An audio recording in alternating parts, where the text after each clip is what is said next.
Hi, everyone, and welcome to week 4. I hope you guys had a great weekend and you had some time to relax and get yourself ready for this week's material. Of course, if you guys have any questions or you're lost or anything, please let me know. Um, we're at the halfway point at this point, and I want to make sure that everyone is crystal clear on everything that needs to be done so that you guys can finish strong. We only have about 4 weeks after today, and it's very important. We're very heavy point-wise towards the end of the course. It's very important that you are doing your best work as you're hitting the end. A lot of people start out doing their best work and then kind of coast towards the end, when the reality is you want to be doing your best work towards the end. Just a couple of things. Last week we were looking at the aftermath of Hitler's victory in Europe.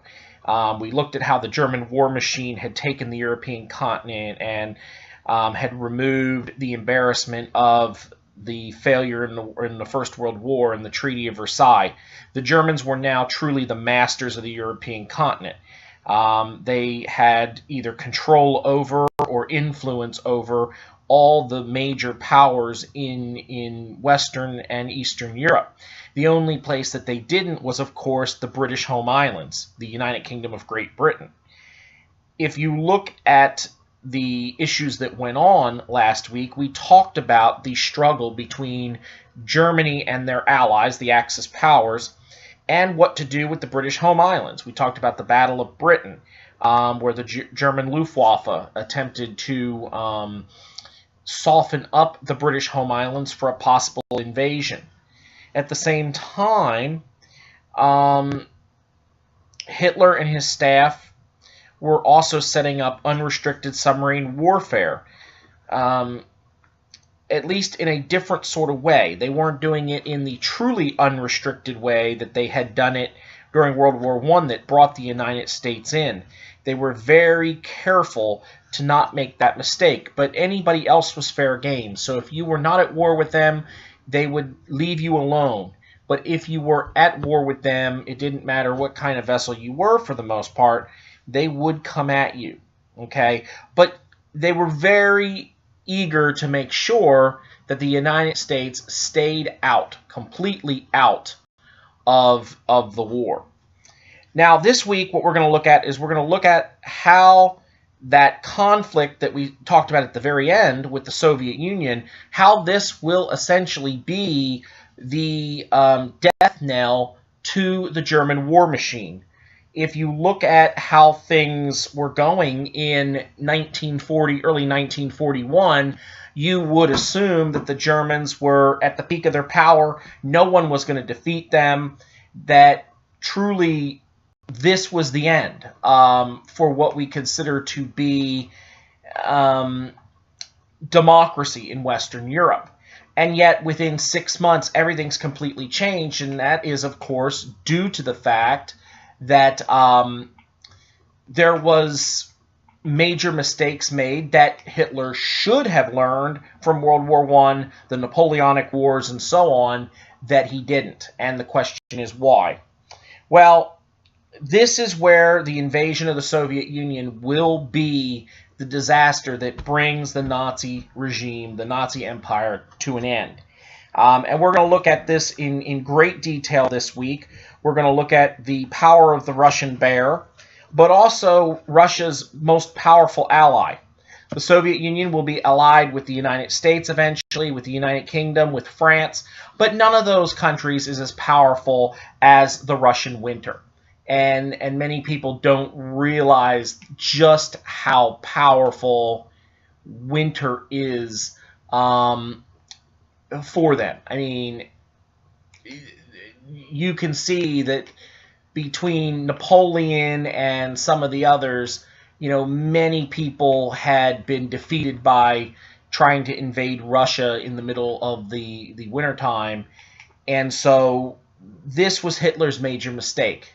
And this will be the thing that comes back to haunt him, unfortunately. Or fortunately, I mean, depending on whose side you're on. We're also going to look at how Italy essentially blows themselves up at this time. As we talked about in recent discussions, we talked about how Italian leader Benito Mussolini was trying to recreate the old Roman Empire of the ancient times. And yet by early 1944, not only had he lost the African continent, the combined forces of Britain and the United States were beginning and in the process of invading the Italian homeland, the boot of Italy. And so this is going to force the Germans to reinforce the Italians while they're also fighting the Russians. Where are they going to take those troops from? They take them from the non-existent Western Front, the area that was protecting the beaches of France, in early 1944. So by June of 1944, you have much less Allied troops in northern France, which will allow for a softening up through bombing and other things that will allow the Allies to land at Normandy Beach in June of 1944. By the time the Nazis know what hit them, of course, France was not only on the road to being liberated, but you also see the final destruction of the Axis powers is at hand. I mean, this is something that is now inevitable. It is not one of these things where it's a possibility. This is going to happen. Now, this week we will begin the course with learning module, the Asian Pacific War. I believe that's correct. That may be a mistake. I may have to check that. But either way, you're going to do the learning module 4 for this week. And you're going to look at the, and again, I need to check these because I believe this is correct, because a lot of it will deal with the Japanese invasion of the Philippines and Hawaii as well. You're going to look at assignment 4-1 is your discussion from China to Midway. Please read the following prompt and follow the directions. So you'll have an initial post and you will have 2 response posts. Also, you'll do 4-2 final project milestone 2. This is where you will complete your final annotated bibliography. Once you do your annotated bibliography, please put it in the Turnitin Dropbox for me to grade. This week, I would like to try to get these things graded as you turn them in so that you have them available to you, but it's also understandable that you have until Sunday, so things may not get done until Sunday. So I'll just keep an eye out and see when things are getting turned in and try to get these things turned back to you as quickly as possible, while also remembering that I still have to do some of week 3's grades as well.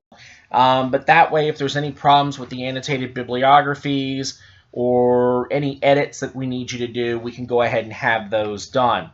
As always, if there's any questions, please look in the assignment guidelines and rubric folder.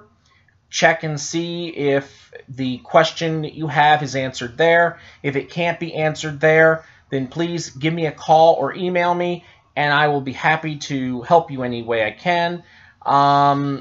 And that's about it. So if anybody has any questions or concerns, let me know. If not, you guys have a great week.